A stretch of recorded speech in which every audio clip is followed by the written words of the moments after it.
தினமும் ஒண்ணும் இல்ல. முதலில் சீரியலை ஜீவா பார்க்க பத்தி நினைச்சேன். சேனலை சப்ஸ்கிரைப் பழைய செய்து ஞாபகம்லாம் வந்துருச்சு. வீடியோவை லைக் ஜீவாவா? செய்யுங்கள்.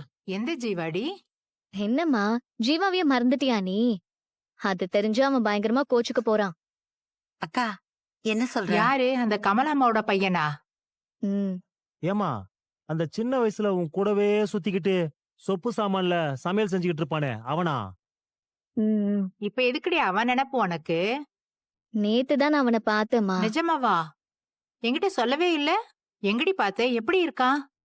ரொம்ப கஷ்டத்துல இருக்காமா. என்னம்மா சொல்ற? ஏமா அவங்க பெரிய வசதியான குடும்பமாச்சே. அவங்க அப்பா கூட ஹோட்டல் வச்சுதானே நடத்திக்கிட்டு இருக்காரு. ஹோட்டல்ல இருக்கு. ஆனா அவங்க அப்பா இப்போ இல்ல. ஆ? அய்யய்யோ. என்னாச்சுடி? இறந்துட்டாருமா. ரொம்ப நல்ல மனுஷன்டி. ம். சின்ன வயசு தானே அவருக்கு. எப்படி இந்த மாதிரி ஆச்சு? ஹோட்டல் தொழில்ல நிறைய நஷ்டமா. ஏகப்பட்ட கடன் நெருக்கடி. அந்த மன கஷ்டத்திலேயே அவருக்கு ஹார்ட் அட்டாக் வந்துருச்சு. இப்பதான் போன மாசம் தான் இறந்திருக்காரு. கேட்கவே ரொம்ப கஷ்டமா இருக்கு. எப்படி வாழ்ந்த குடும்பம் தெரியுமா அவங்க? ஆமாமா, ஒரு காலத்துல கொடி கட்டி பறந்தவங்க இவங்க எல்லாம். எப்பவும் கூட்டம் ஜேஜேன்னு இருக்குமே. ஏமா அந்த மனுஷனா கடன் தாங்காம இறந்து போயிட்டாருன்னு சொல்ற? நம்பவே முடியலையாமா. அவங்க ஹோட்டல் தொடங்கினப்போ ஊருக்கு மத்தியில அவங்க ஹோட்டல் மட்டும்தான் இருந்துச்சு.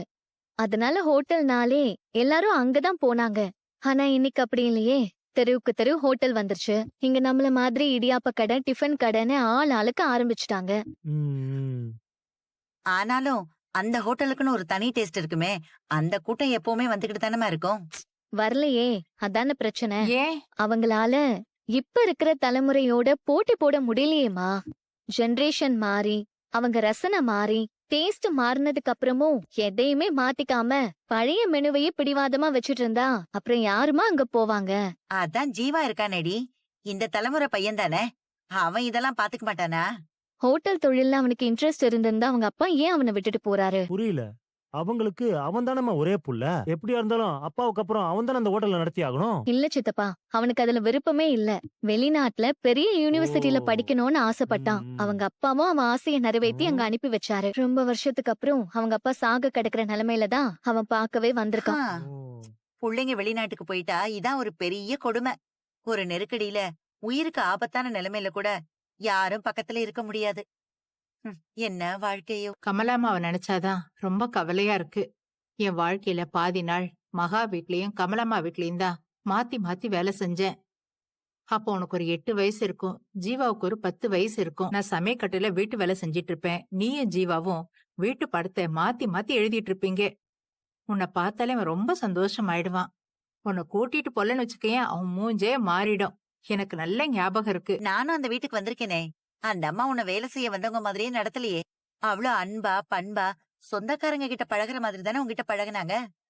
அந்தஸ்து பார்க்காம தராதரம் பார்க்காம.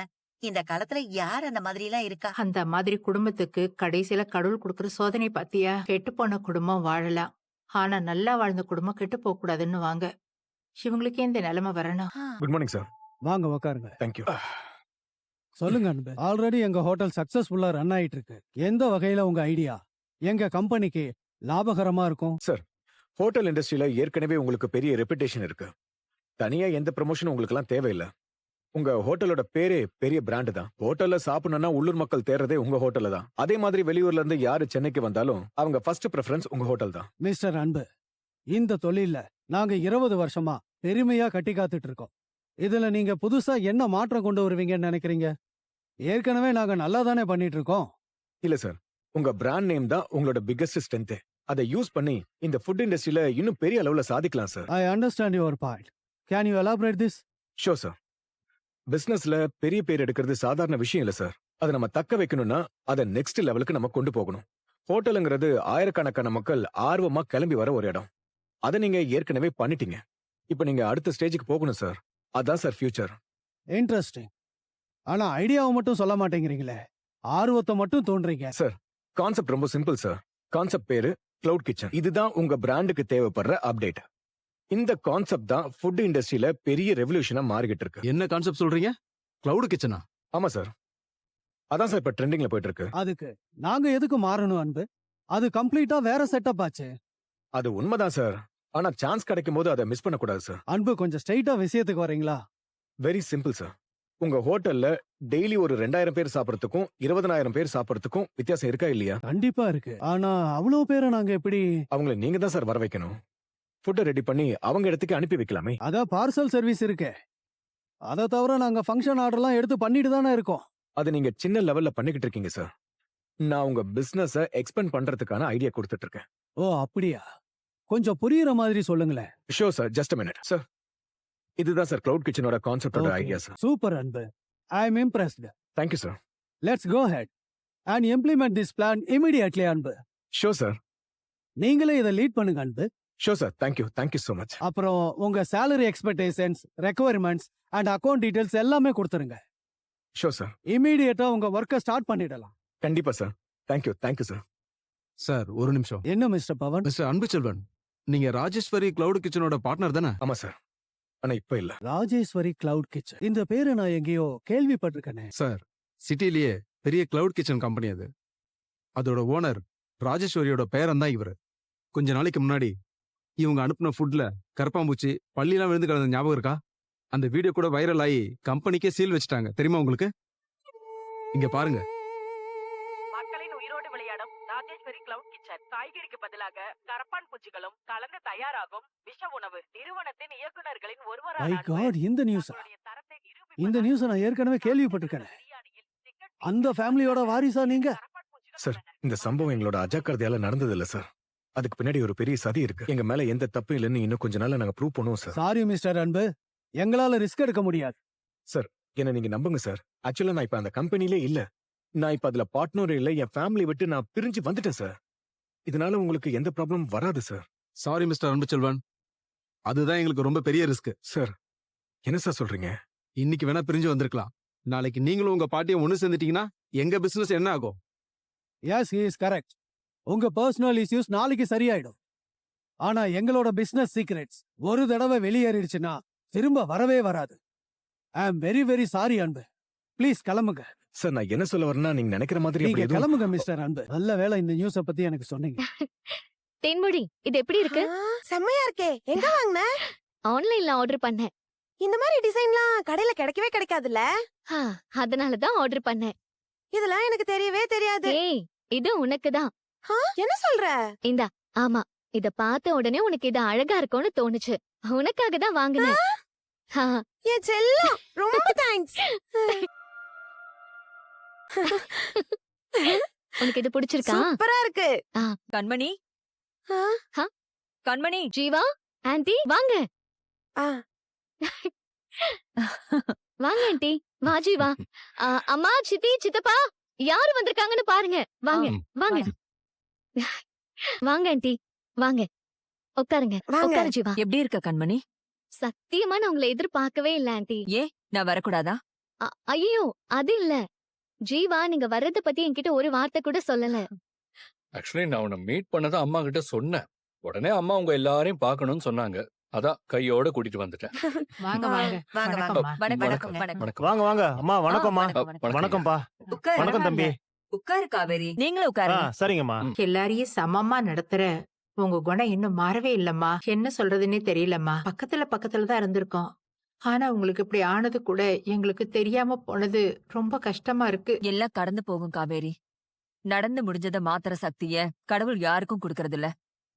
ஆனா அடுத்து என்ன பண்ணணும்னு முடிவெடுக்கிற உரிமைய கடவுள் நம்ம கிட்ட தான் கொடுத்திருக்காரு. அதனாலதான் என் பையன் இவ்ளோ நாளைக்கு அப்புறம் கண்மணிய சந்திச்சிருக்கான்னு நான் நினைக்கிறேன். ஆன்ட்டி, என்ன சாப்பிடுறீங்க? டீயா காஃபியா? அதெல்லாம் இன்னொரு நாள் வந்து இடியாப்பம் வடகரிய சாப்பிட்டுட்டு போறோம். இப்ப எதுவும் வேணாம். என்னங்க நீங்க இப்படி சொல்றீங்க? வீட்டுக்கு வந்தவங்களுக்கு எப்படி எதுவுமே கொடுக்காம இருக்கிறது? அப்போ நாங்க எது கேட்டாலும் கொடுப்பீங்களா? என்ன இப்படி கேட்டுட்டீங்க? அடிக்கிற வெயிலுக்கு சூடா டீ காப்பி குடிக்கிறது கொஞ்சம் கஷ்டம்தான். சில்லுன்னு இளநீ வேணுமா, நுங்கு வேணுமா, தர்பூசணி ஜூஸ் வேணுமா, இல்ல கிர்ணிப்பழம் ஜூஸ் வேணுமா? எது வேணுமோ சொல்லுங்க. இதோ 5 நிமிஷத்துல கொண்டு வந்துடுறேன். எங்களுக்கு கண்மணி தான் வேணும். புரியலம்மா, நீங்க என்ன சொல்றீங்க? உங்களோட பிசினஸும் எங்களோட பிசினஸும் கிட்டத்தட்ட ஒண்ணுதான் ஆண்டி. ஆனா அதுல ஒரு சின்ன வித்தியாசம் இருக்கு. கண்மணி உங்களுக்கு சொல்லிருப்பா. அதை விட எங்க அப்பா உருவாக்குன ரெஸ்டாரண்ட் இப்ப என்ன நிலைமையில இருக்குன்னு உங்களுக்கு நல்லாவே தெரியும். அதை சரியா நடத்த ஆள் இல்லாம சும்மா பேருக்கு ரன் ஆயிட்டு இருக்கு. கண்மணியும் காலையில இடியாப்பம், நைட் பிரியாணின்னு அவளோட மொத்த உழைப்பையும் கொட்டி பிசினஸ்ல பெருசா சாதிக்கணும்னு நினைக்கிறா. ஆனா அவ இவ்ளோ கஷ்டப்படுறதுக்கு பதிலா என் கூட வந்துட்டா இப்ப இருக்கிற நிலைமையில அது எங்க 2 பேருக்குமே நல்லதா அமையும்னு நம்புறேன். புரியல ஜீவா. எதுக்கு நீ காலையிலயும் நைட்லயும் 24/7 இவ்ளோ கஷ்டப்படணும்? அதுக்கு பதிலா நீ எங்க ஜேபி ரெஸ்டாரண்ட் வந்து கவனிச்சுக்க. நான் உனக்கு நல்ல salary தரேன். சாரி ஜீவா. ஏன் கண்மணி? நான் யாருக்கு கீழயும் வேலை செய்யறத விரும்பல. இத நான் திமிரோட சொல்லல. இதுக்கு பின்னாடி எனக்கு ஒரு காரணம் இருக்கு. என் புருஷன் வீட்டுக்காரங்க என்னையும் என் குடும்பத்தையும் பிச்சைக்கார குடும்பம்னு சொல்லி அவமானப்படுத்திட்டாங்க. அவங்களுக்கு முன்னாடி நான் ஒரு வெற்றிகரமான முதலாளியா வாழ்ந்து காட்டணும். அதுதான் என்னோட ஒரே லட்சியம். அவ்வளவுதானே? நீ வேலைக்கெல்லாம் வர வேண்டாம். என் கம்பெனில முதலாளியாவே இரு. என்ன சொல்ற ஜீவா? உன்னை என் ஹோட்டல்ல நான் ஒர்க்கிங் பார்ட்னர் ஆக்கிடுறேன். என் ப்ராஃபிட்ல நல்ல ஷேர் தரேன். அப்ப நீ எம்ப்ளாயி இல்ல, முதலாளியாவே இருக்கலாம். உங்க அம்மாவையும் குடும்பத்தையும் நல்லபடியா கௌரவமா பாத்துக்கலாம். என்ன சொல்ற? உன் அம்மா எங்க குடும்பத்து மேல அவ்ளோ மரியாதை வச்சிருக்கா. நீ என் பையன் மேல அவ்வளவு நட்பு வச்சிருக்க. நீங்க 2 பேரும் சேர்ந்து ஒரு விஷயத்துல இறங்குனா அது உங்க 2 பேருக்குமே ரொம்ப நல்லதா அமையும் கண்மணி. என்ன சொல்ற கண்மணி? எனக்கு கொஞ்சம் டைம் கொடு. நான் யோசிச்சுட்டு சொல்றேன். வாங்க சார் வாங்க. சுட சுட பிரியாணி, கோழிக்கறி பிரியாணி, சிக்கனமான விலையில chicken biryani, leg piece biryani, best biryani.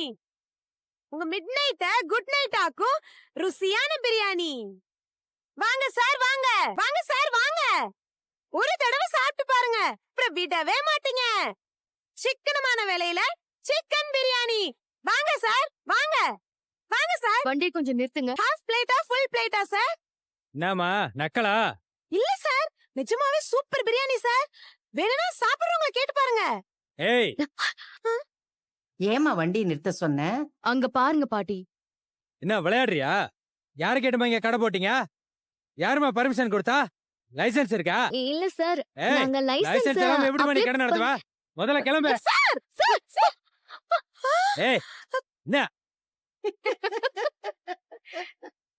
என்ன தேடுமா? எடு, கடை காலி பண்ணு. வேணாம் சார், சாப்பிடுற பொருளை இப்படி தலையில தட்டி ஏன் சார் இப்படி அநியாயம் பண்றீங்க?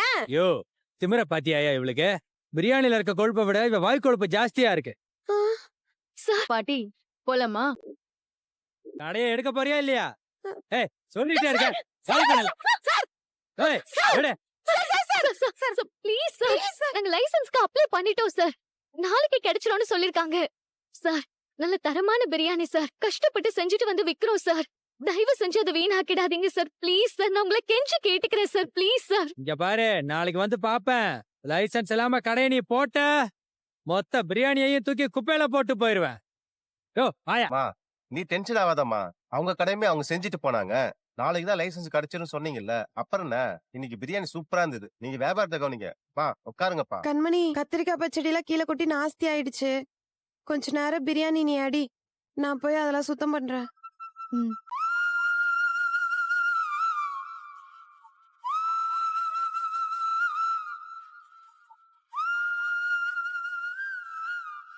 கண்மணி, நீ தட்ட ஆரம்பி. மிட் நைட் குட் நைட் ஆக்கும் ருசியான பிரியாணி, சிக்கனமான விலையில சிக்கன் பிரியாணி கொடுங்கண்ணே. சூடான பிரியாணி. இந்தாம்மா. சரி, ஓகே ஓகே. அம்மா வாங்க, ஐயா வாங்க. சிக்கன் பிரியாணி. இடியாப்ப கடை ஓடல போல இருக்கு. அதான் இந்த நடு ராத்திரியில பிரியாணி வித்துக்கிட்டு இருக்கியா? ஹலோ, யார் நீங்க? அமைதியா இரு. பிளாட்பாரத்துல கடைய போட்டா இதுதான் கெதி. இப்படி கூவி கூவி பாட்டு பாடிதான் நீ வியாபாரம் பண்ணணும். என்னமோ ஊர்ல இருக்கிற வீட்டையெல்லாம் இணைச்சி கம்யூனிட்டி கிச்சன் ஆரம்பிக்கிறேன்னு பெருசா ஆட்டம் போட்ட. இதுதான் உன் கன்றாவி கிச்சன்ல நீ கலர்ன கோழி பிரியாணியா? உன் வாழ்க்கை முழுக்க இப்படியே தான் ரோட்லயே தான் போக போகுது. பாத்துக்கோ. இங்க பாருங்க, ஒழுங்கா மரியாதையா பேசுங்க. தேன்மொழி, நீ எதுவும் வாயை திறக்காத. அமைதியா இரு. ஓ, அமைதி போராட்டமா? ஏன் கண்மணி இப்படி தொண்டை கிழிய பிளாட்ஃபார்ம்ல கத்தி கத்தி பிரியாணி வித்து கஷ்டப்படுறதுக்கு நீயும் அழகா ஒரு ஹோட்டல் ஆரம்பிக்க கூடாது? இங்க பாருங்க, ஒழுங்கா போயிடுங்க. என்ன பத்தி உங்களுக்கு தெரியாது. தேன்மொழி, சும்மா இருன்னு சொல்றேன்ல. அட நீ வேற வெண்ணிலா, ஹோட்டல் நடத்துறதுன்னா சும்மாவா?